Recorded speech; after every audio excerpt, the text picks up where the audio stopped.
Good morning. Good to have you with us on this Friday. I'm Joe Fryer. Savannah Sellers is off. We begin this hour in Israel, where Secretary of State Antony Blinken is meeting with the Israeli Prime Minister and other officials to discuss the ongoing war in Gaza. Blinken is expected to push for a humanitarian pause as health officials in Gaza claim the number of Palestinians killed is now more than 9,000. The visit comes as a group of independent UN observers called the recent Israeli airstrikes on a refugee camp, quote, a brazen violation of international law and a war crime. The group went on to say, quote, we remain convinced that the Palestinian people are at grave risk of genocide. We call on Israel and its allies to agree to an immediate ceasefire.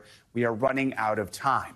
Israel's representative to the UN called that statement, quote, deplorable and deeply concerning. The IDF says it targeted and killed Hamas commanders in that attack. Blinken underscored the humanitarian challenge ahead of his departure to Israel. When I see a Palestinian child, a boy, a girl, pulled from the rubble of a collapsed building, that hits me in the gut as much as seeing a child in Israel or anywhere else. So this is something that we have an obligation to respond to, and we will. We begin our coverage this hour with NBC News correspondent Jay Gray, who is in Tel Aviv. So, Jay, let's talk about the situation inside Gaza. The IDF said yesterday its troops have now encircled Gaza City while those airstrikes continue to pummel the territory. What's the latest? Yeah, and Joe, overnight we saw some of the most intense fighting that we've seen since this war began. As you talk about strikes from the air and the ground troops advancing, saying they have now circled Gaza City. The IDF saying that their goal in Gaza City is to strike infrastructure that belongs to Hamas, and saying that they are leaving, quote, humanitarian valves for civilians to escape. They are definitely pushing toward and soon into, it would appear, Gaza City. They've also said that they will begin strikes to the south on Hamas using mostly air support there. So this is definitely an expanding theater. And like I said last night, one of the most intense we've seen. Jay, we're seeing this morning images of Gazan workers and laborers who had been working in Israel now being sent back to Gaza. What more can you tell us about that?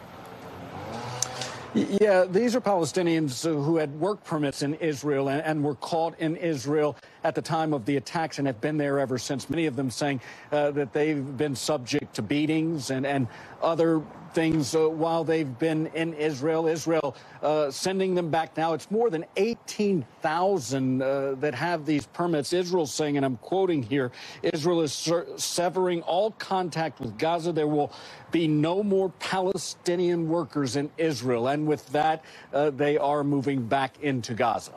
And Jay, we're also keeping an eye on the Rafah border crossing. Can we expect more evacuations today?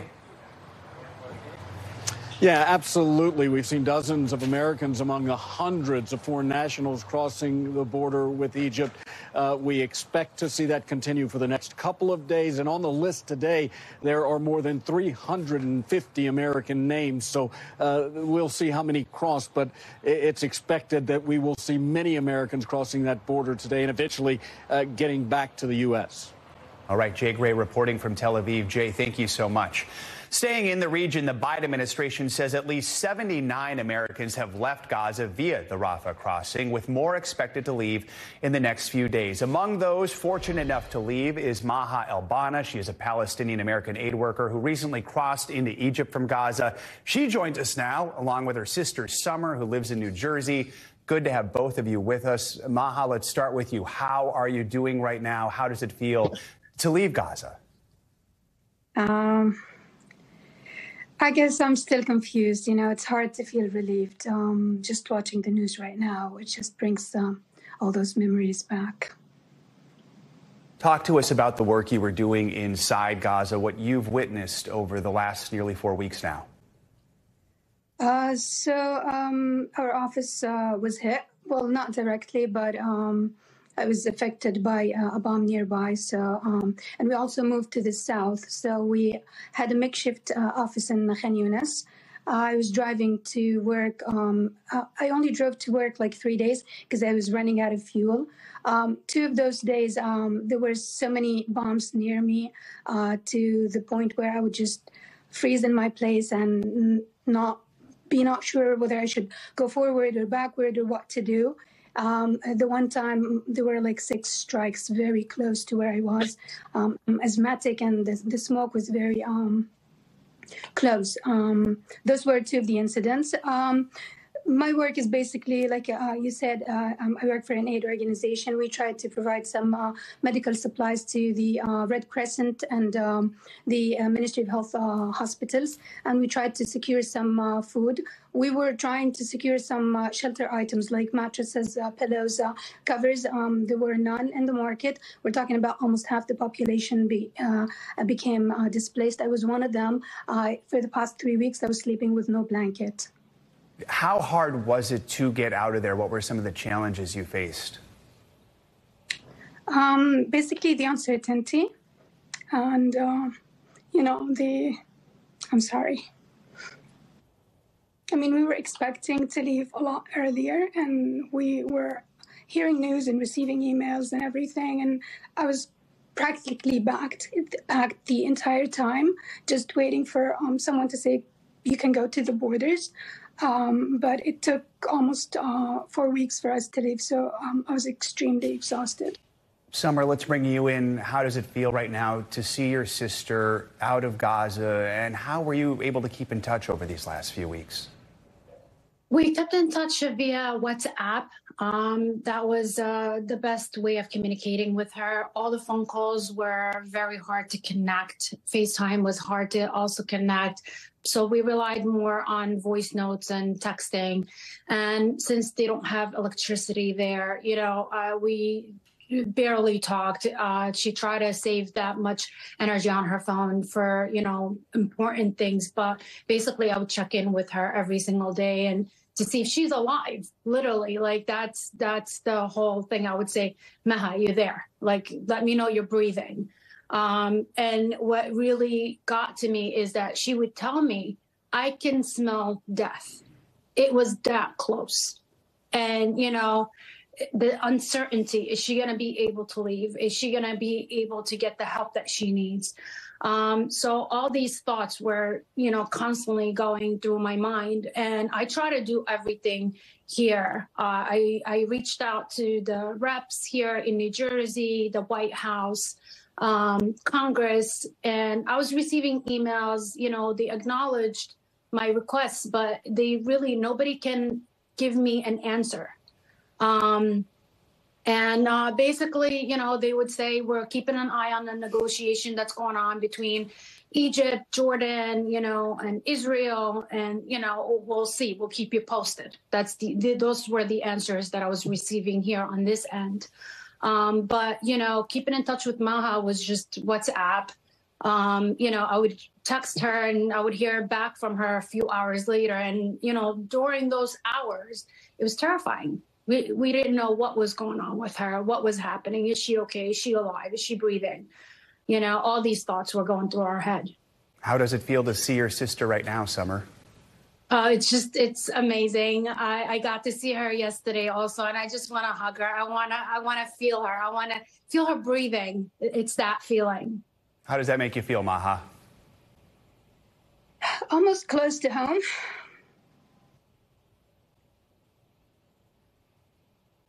Can't wait. Maha, as you know, Secretary Blinken is in Israel today, said to be pushing for this humanitarian pause. What would be your message to him, given everything that you've experienced in Gaza? I mean, the example you mentioned about, seeing a child pulled out of the rubble, that should be the basis of all the efforts. Children and women and innocent people should not go through what they're going through right now.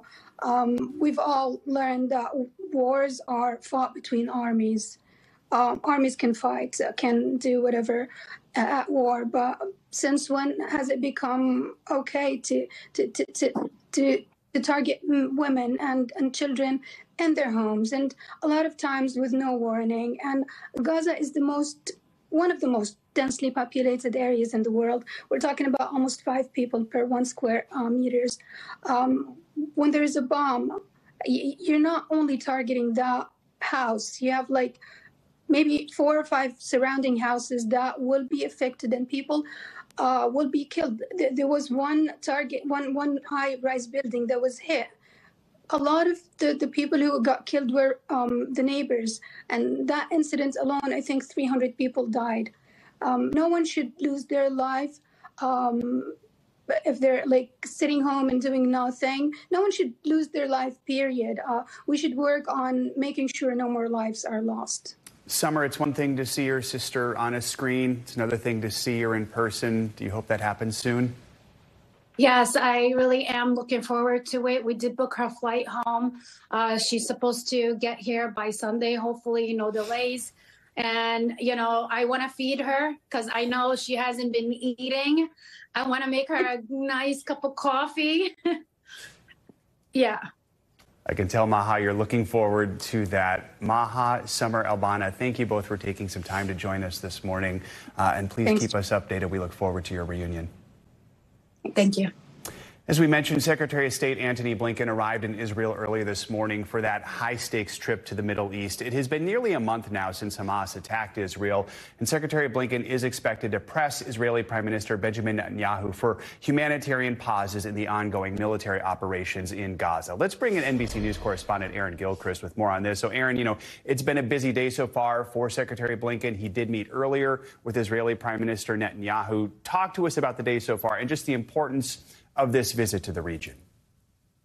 Yeah, Joe, good morning. The Secretary landing late, actually overnight, I should say, greeted by his brand new ambassador to Israel, Jack Lew, meeting him there on the tarmac and setting out straight to work, really. As you noted, the Secretary met with the Israeli Prime Minister and, as we understand it, also Israel's war cabinet that's been prosecuting this war since October 7th. And the Secretary told us before he left Washington that he was going into this meeting with a handful of very specific goals. Obviously, to continue to show support for Israel and its military operation in Gaza, but also to take with him the imagery that we've seen out of with the Palestinian people, the death that we've seen affecting the Palestinian people, and saying to the Israelis that they need to do more to protect civilians. That's part of the message the Secretary is carrying with him to Israel today, that the Israelis need to do a better job of protecting civilian lives in Gaza. He also, as we understand it, plans to talk about the humanitarian aid that's been flowing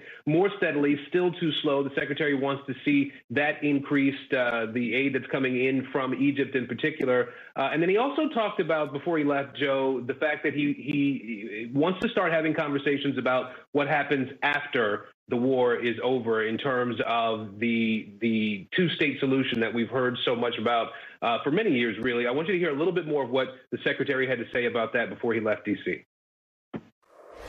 And so in conversations that we'll be having through the course of this weekend, I expect you'll see a focus there, and particularly how we can get over time to two states for two peoples, which in our judgment remains the best guarantor and maybe the only guarantor of a secure Jewish and democratic Israel and Palestinians with the state that they're entitled to.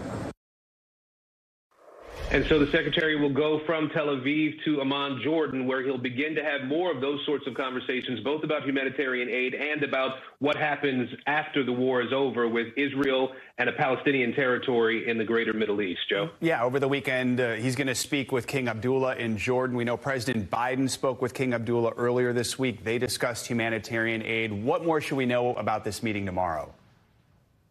Jordan really is a pivotal figure in what's happening right now in Israel and Gaza, and what the outcome is after this is all over. There is a border that is shared with Israel and the West Bank with Jordan, and there's a significant Palestinian population that lives in Jordan as well. And so the Jordanians have been an intermediary, if you will, as it relates to the humanitarian aid issues, but also having conversations with other countries, other entities in the larger Middle East. And Jordan will continue to play that role. Secretary Blinken will meet with leadership in that country I believe later on today and tomorrow through the weekend, to try to make sure that they're continuing to reach out to keep the conflict from spreading beyond where it currently is, and then also talking about the role that Jordan might play in whatever comes after the war is over, Joe. All right, Aaron Gilchrist, thank you so much.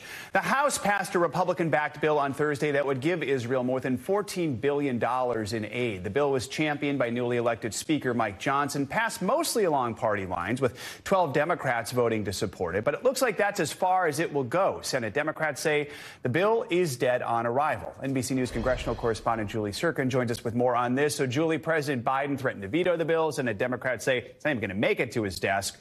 Tell us what's in the bill and why this does set up a major clash in the Senate. Well, it's a little over $14 billion in aid to Israel. What it doesn't include is the billions in humanitarian assistance also requested by the Biden administration. And I was told yesterday, for example, by one of the top Democrats in the House, Chairman Pete Aguilar, that humanitarian assistance is one of the reasons Democrats in the House don't want to support it. Another big reason is that attached to this bill is over $14 billion in spending cuts to the IRS. Now, that is something that the Congressional Budget Office, a nonpartisan entity, actually says would add to the deficit. And it is because of all of this that Democrats in the Senate, including Majority Leader Schumer, you heard him say that not only will this bill not get to the president's desk, but it won't even get a vote in the Senate because of all of those poison pills, in his words. So, Julie, the vote was 226 to 196, mostly along party lines. But as we mentioned, 12 Democrats voted in support of it. How significant is that? What were some of the reasons?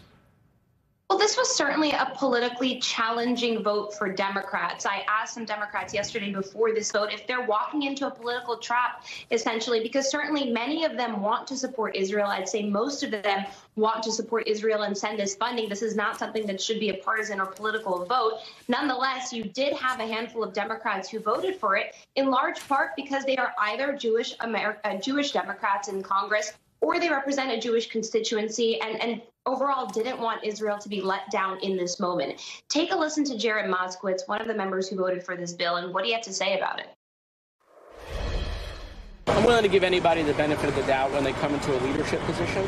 But this was it. This was his first full week, first big vote.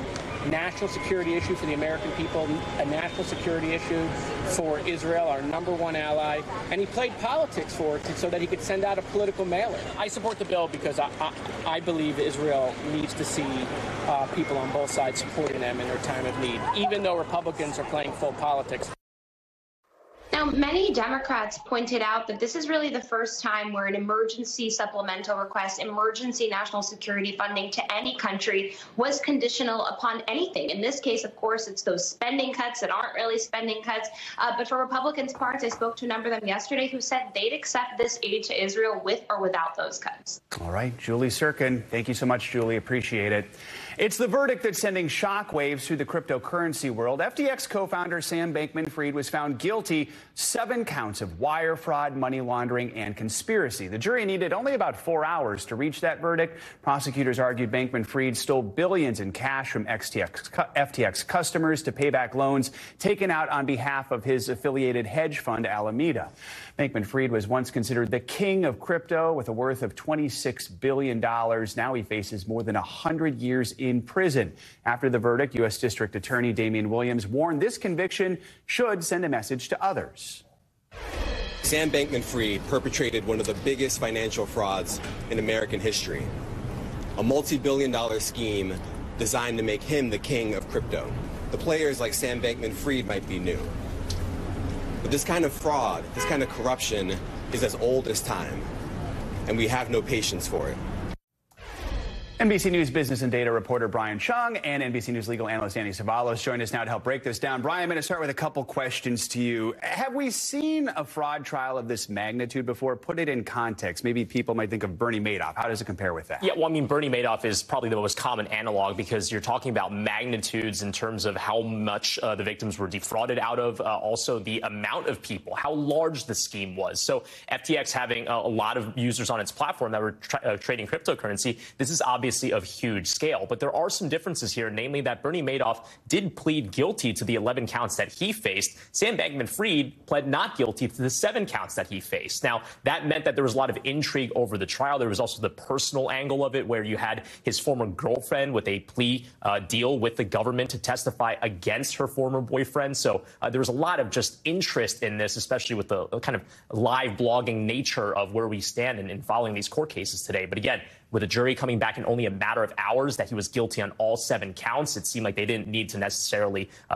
read through or think through the weekend, at least, the details of this case to find that he was guilty. A year ago, when things were going under many FTX customers, they were trying to get their money back. Any chance they are going to be able to recoup anything now? And just kind of walk us through how we got to this moment. Yeah, well, a separate process outside of the proceedings that we saw yesterday is the effort by John Ray, who was basically put in place as the caretaker of this business to try to recuperate the billions of dollars that FTX users had lost. I remember talking to one user who said that he lost about $150,000, $160,000 in FTX and didn't necessarily expect to get it back. But what this John Ray individual is going to try to do is try to find some of that money, try to go back to areas where the money may have gone to try to recuperate that for the customers. But again, the expectation based off of lawyers I've spoken to is that they likely won't be getting 100% of the money they lost. Big picture, what does this mean for the crypto world right now? Yeah, well, broadly speaking, right, we have to remember that one of the dominoes to fall that led FTX to ultimately collapse and for the house of cards that it was built on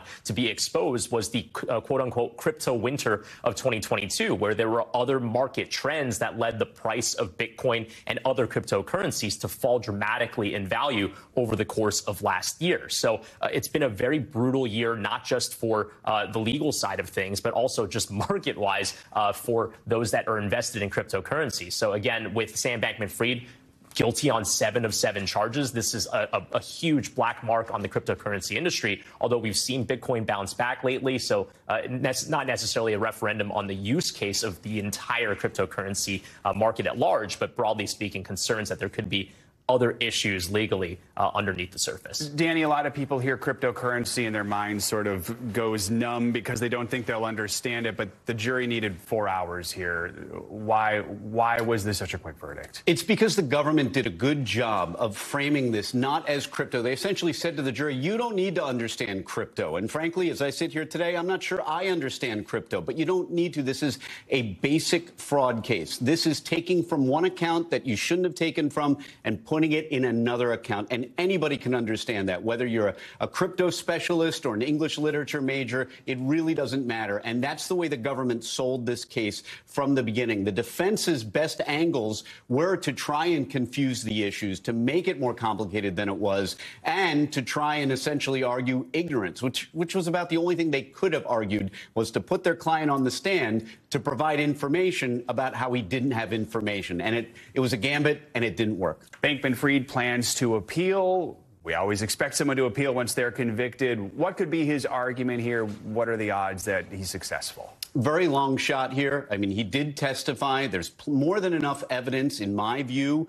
to sustain a guilty verdict. And in this case, you know, the sentencing guidelines are going to be in the stratosphere. Normally, when we talk about statutory maximum sentences, I'll tell you, no, those are not a good forecast. Those are just the maximum legal sentence. But the problem for defendants in the federal criminal system is the loss amount. And when you have loss amounts that are in the multi-millions and a large number of victims, that sends the sentencing guidelines into the stratosphere. So he actually may be looking at a life sentence. Will it literally be 110 years? No, but it'll be effectively likely the same thing, which is going to be a life sentence under the sentencing guidelines. He might get a few years off, but he also went to trial, and we have what you call the trial tax, which means that in the federal system, you don't get credit for acceptance of responsibility when you go to trial. Got it. So Sam Bankman-Fried, his legal issues also aren't done. We also have another trial on charges of bribing foreign officials and other counts. That's set to begin in March. How is this different from what we saw here? Is there a reason they're not together, or they're different cases? Most likely a strategic reason by the government. They may have wanted to keep the issues separate and cleaner, but in all reality, it's a distinction without a difference. At this stage, as I just talked about, the sentencing guidelines are so severe that any sentence he gets, I wouldn't be surprised if he pleads guilty. Sam Bankman-Fried's defense funds are probably limited now. I wouldn't be surprised if he approaches the government about a plea agreement and then runs whatever sentence he gets concurrently with the gigantic sentence he's about to get in March on this case. All right. Danny Ceballos, Brian Chung, thank you both for breaking it down. We appreciate it.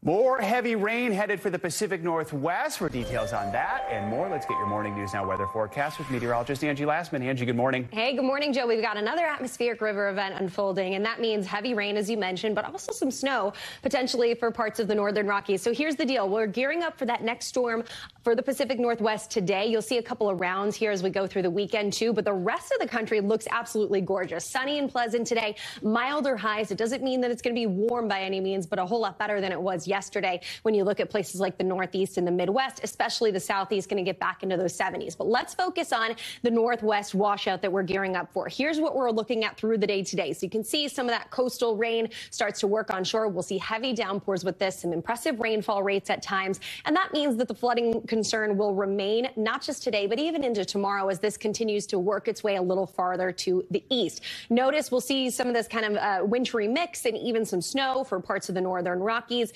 And we're still going to be dealing with some of that rain as we get into tomorrow, too. When it's all said and done, really through Sunday, we'll pick up another 1 to 3 inches across parts of the Pacific Northwest. The farther or closer, I should say, to the coast that you go, that's where the heavier rain is. We're going to continue to see a little bit of snow as well, as I mentioned. Places like Yellowstone, Jackson will be a little bit of a wintry wonderland with anywhere from 1 to 3 inches, but those higher amounts up to 6 inches are going to be possible. Now, looking ahead to the weekend, the heavy rain, that's all on the table for the Northwest, but gorgeous conditions. This is Saturday. Plenty of sun expected for the Northeast, and you'll be happy to know that there's no rain in the forecast for the Northeast, even on Sunday as well. We'll see some breezy conditions for the Midwest, pleasant conditions down through the Southeast, really some nice temperatures too, mild even for this time of year. Parts of Texas will be into the 80s. The farther north you go, 50s, 60s, not bad for early November, and a whole lot of sunshine. And you know what happens on Sunday? The New York City Marathon, gorgeous weather for spectators and runners. We will see it get a little warm for runners, Joe, by the time it wraps up into the 60s, but either way, a lot of sunshine, no rain, and definitely no parkas needed